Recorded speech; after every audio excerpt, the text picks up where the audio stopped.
Welcome to Guide Guru. We hope this video helps. You start by preparing the phone and tools.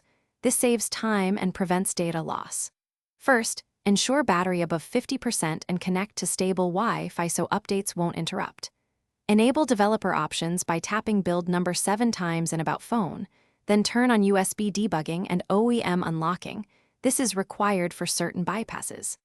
On your PC, install ADB and the Redmi USB driver, then connect the phone with a good cable. Once done, confirm the device shows in a DB devices before proceeding. Now move into the complex middle steps. You'll use bootloader and ADB or recovery methods depending on OEM unlock state. If OEM unlocking is enabled, reboot to bootloader with a DB reboot bootloader and use fastboot to flash a temporary patched boot, or use fastboot OEM unlock if you accept data wipe.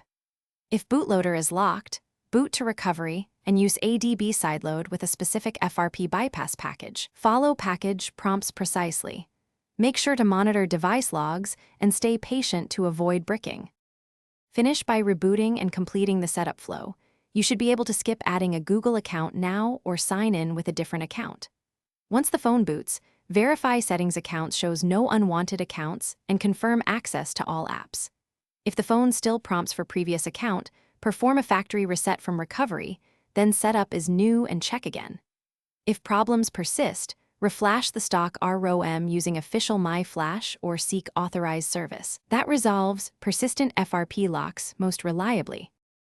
Thanks for watching. Consider subscribing if we helped you today.